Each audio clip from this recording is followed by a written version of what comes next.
Good evening.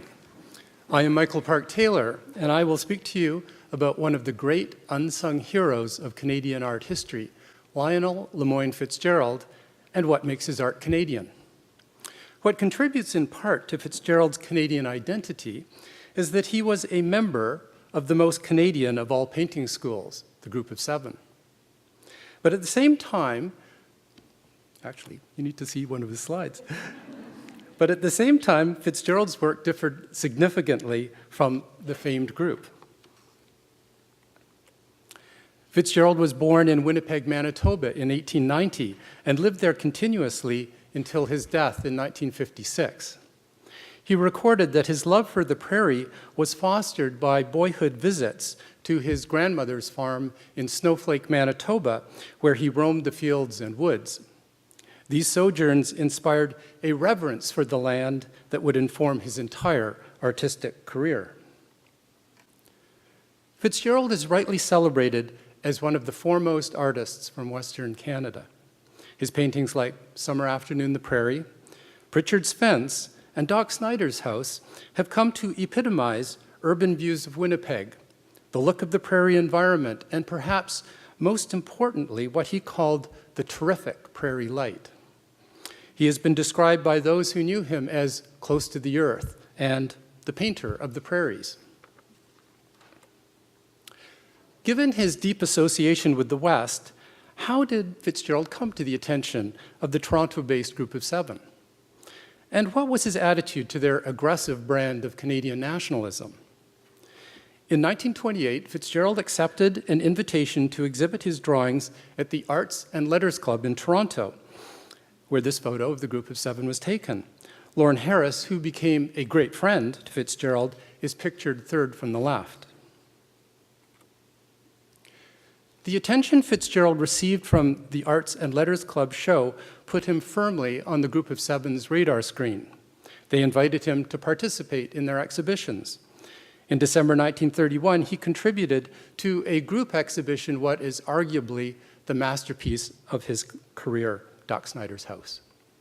It is a view of Fitzgerald's backyard in Winnipeg, painted from December 1929 to June 1931. He worked on it outdoors during the winter, when the temperature was well below zero, protecting himself in a small shack with a stove in it that he hauled about his yard on runners. Does it get more Canadian than that? In May 1932, Fitzgerald received a letter from Arthur Lismer writing on behalf of the Group of Seven, inviting him to join their ranks. Fitzgerald thus became the 10th member of the group, following the addition of A.J. Casson and Edwin Holgate. And Fitzgerald was the only member to come from Western Canada.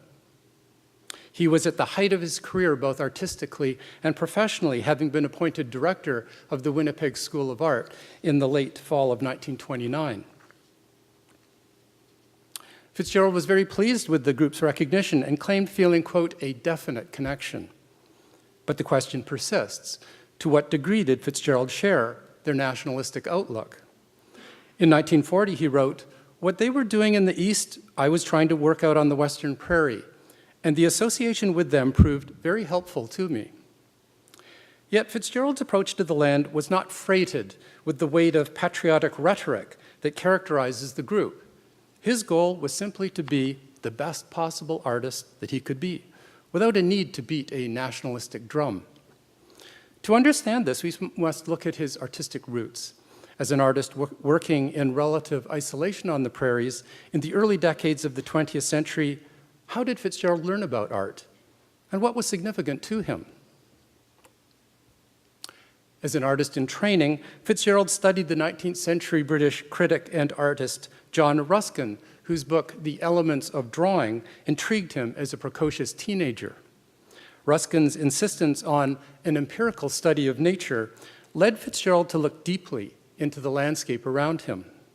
He also studied reproductions of the work of British artists like Constable and Turner, and he even made a copy from the Studio magazine in 1904 of a watercolor by the English Romantic landscape painter Richard Parkes Bonington. Not a bad start for a 16-year-old. A few years later, he became interested in French Impressionism, again, mediated via images found in books or magazines. This led Fitzgerald to art school in New York at the Art Students League. The experience was life-changing, and he later recorded that it was during the 5-month period from November 1921 to the end of March 1922 when he received a, quote, jolt into everything. No doubt this is when he encountered works by the post-impressionist Paul Cézanne for the first time and immediately started to paint under his influence. Unlike the Group of Seven, Fitzgerald had no problem with openly acknowledging foreign sources of inspiration. His goal was to represent his surroundings as best he could, drawing on the example of those artists from whom he could learn. By the time the Group of Seven became aware of Fitzgerald, he had already painted Williamson's Garage in 1927, followed by Pritchard's Fence around 1928. Fitzgerald's gift was to turn the ordinary into the extraordinary. For instance, in Pritchard's Fence, where the jumble of buildings and rickety fence open up an array of visual and compositional possibilities.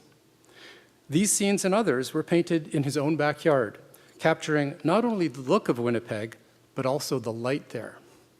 This differed from the approach of the Group of Seven, who, for the most part, were drawn to the extraordinary wilderness for inspiration. Another way to understand how Fitzgerald's painting was Canadian and yet stood entirely apart from the group is to look at what was said about it by another artist who worked at the time, Bertram Brooker.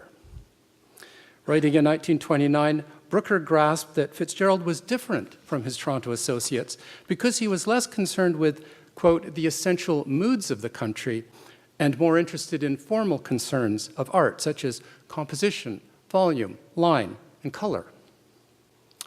In June 1930, Fitzgerald made the most extensive professional trip of his career, a 1-month sojourn to visit 6 major American cities: Minneapolis, Chicago, Pittsburgh, Washington, D.C., Philadelphia, and New York City. The twofold purpose of the trip was to investigate the latest developments in art education and to study great works of art. Fitzgerald kept a daily diary and recorded his reaction to works of art by a wide range of Old Master and modern artists: Bruegel, Patinier, El Greco, Courbet, Hodler, Renoir, and most importantly, Cézanne.